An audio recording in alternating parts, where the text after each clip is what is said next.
How to Grow Your Money by Apostle Joshua Selman. Apostle Joshua Selman, a well-known Nigerian preacher and teacher, often speaks about financial growth from a biblical perspective, emphasizing principles rooted in Christian faith. He teaches that money, like any form of growth, requires a combination of spiritual, practical, and moral actions to expand. Here are some of the core principles he often shares on how money grows. The only way money grows and the only way money multiplies is through investments. If you do not understand investments, you will never be wealthy. Put your investments in several places. Koinonia, wake up now. Many places even, because you never know what kind of bad luck you are going to have in this world. Look up. The only way money grows and the only way money multiplies is through investments. Write it down. The only way money grows and the only way money multiplies is through investments. If you do not understand investments, you will never be wealthy. Unfortunately, these kinds of platforms won't give us the liberty, because you are speaking with people and because you are speaking on financially related subjects, and with it comes many things, unfortunately. But let me tell you this: you must learn and master investments if you want to be wealthy. A job can give you you can have salary saved with time and have some money. Providing value, like I taught you, can connect you to a clientele, and all together they can give you some money. Some of us, as I'm speaking to you now, it's not like God has not been faithful. There is something lying there, but what to do with it is what most people do not know. It's the reason why they keep going up and keep going down. There is nobody who is sustainably wealthy on earth, whether in the secular or in the church. There is no ministry, listen carefully, that is sustainably wealthy on earth that has ignored investments. No. Those days when we were growing, most of the churches in the north, beyond having their assemblies, almost all of them had schools, they had hospitals, they had retreat centers, and for a long time I didn't know why they had to do that. That everywhere the churches were founded within the states, with all due respect, you also see this in many what we call our orthodox circles. You will see schools, you will see restaurants, you will see hospitals, and you are wondering why these things have to be there. Eventually I will understand that the truth is that, please listen, in ministry today, just depending on tithes and offerings will leave you begging forever. COVID taught many people a lesson. As wonderful and tight as tithes and offerings are, people are growing, and it takes time for people to grow. It takes time for the word of God to speak over their lives. It's the reason why many sincere laborers in the kingdom are going through a lot of financial tension. There are many people who God has been faithful. They collect salaries, 200,000, 500,000, $1 million plus for 10 years. They have money stashed in the bank for years, 10 years, 15 years. That money is there because they do not understand investments. It does not grow. Unfortunately, I submit to you that the understanding of investments for the average African, the average Nigerian, and the average church person is very small. Is the reason why people part away with their monies, making poor investment decisions. Is the reason why many people are in financial troubles this moment as I speak, because they have to make do with whatever information is available, and most of it is full of all kinds of things, and people get into all kinds of trouble. But rest your mind on this, that when God shows you faithfulness financially, your next project is to settle down and learn everything you can on investments. Learn it, learn it, learn it.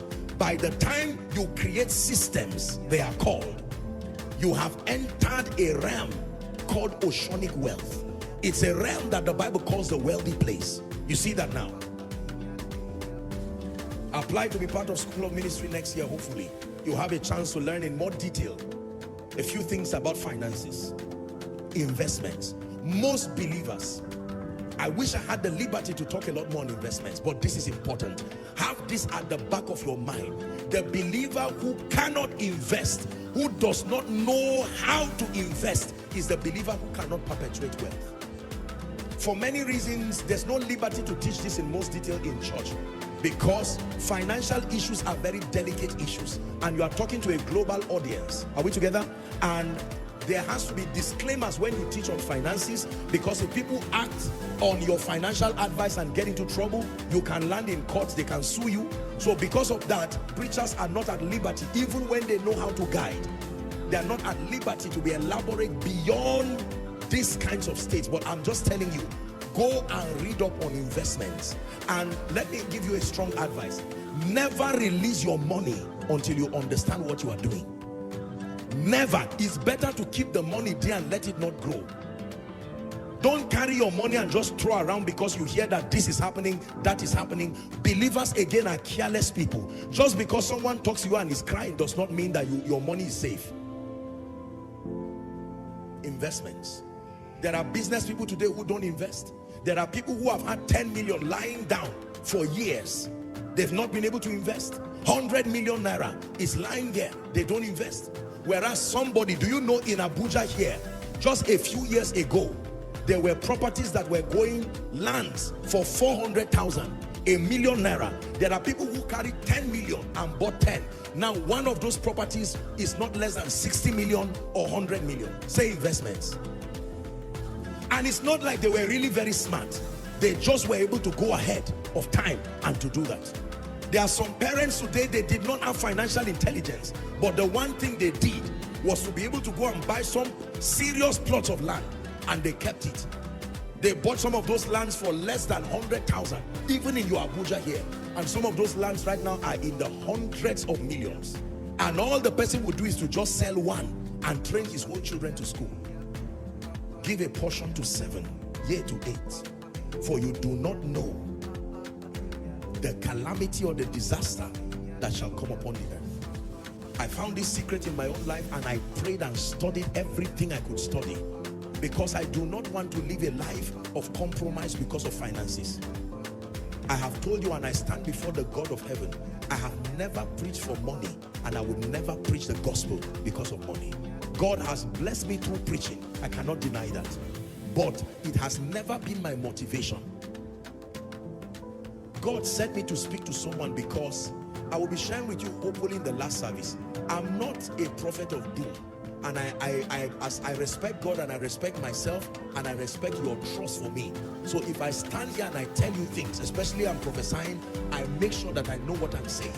I saw something about next year that will make you need this message, because what I saw is going to be a time of turbulence and serious challenge for believers. I'm not a prophet of doom. My teaching grace is enough for me like that. I mustn't prophesy. But if I open my mouth and I tell you something, you just believe it. So don't ignore when you see God bring things like this. He's redeeming the future.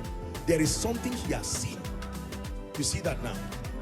I saw many people folding their companies, and people, both father and mother, losing jobs at the prime, not even knowing what to do. PTA meetings happening, and teachers are saying, you cannot drive our children. Why don't you structure the payment? When I saw that thing in my heart, I said, God, what is the meaning of this? When God shows things like this, it's not to put fear, but he's showing it so that believers can be prepared. Now you have something on ground. God has shown you mercy. I wish I had the time. I would have taught you on financial carelessness. There are people who are going to spend everything God gave them this December and then suffer by January. Hear this servant of God, don't. There is nowhere written in the Bible that if you don't eat cow and chicken, you will not commemorate the birth of Jesus. Live a modest and a decent life within your means. Are we together now? Remember the dream of Joseph. 7 years of plenty. If you have the money, fine, you, God bless you. But for many of us, who, especially those that the year has been rough, there is a mindset people have that once it is Christmas, burn everything you have, finish all the money, live a fake and a false life, carry your family and go around the world, and then return back and suffer. That's not a wise bargain. For someone, God is helping you to now begin to be frugal. Another thing I would have thought about is living a fake life. One of the major reasons, a fake life is very expensive. Write it down. A fake life is very expensive. It takes so much to fund a fake life. And once you start, you must maintain it. A fake life is very expensive. If you are not there, you are not there. You can start gradually with the dignity of kingdom integrity. A fake life is expensive. Don't try to buy a car that is not yet your level. Don't try to go and live in a house that is not yet your level. You are living in a house that you are owing 3 years rent now. You can't pay back. It's a sign you are not yet there. Get out of that place and look for a decent place. Hallelujah.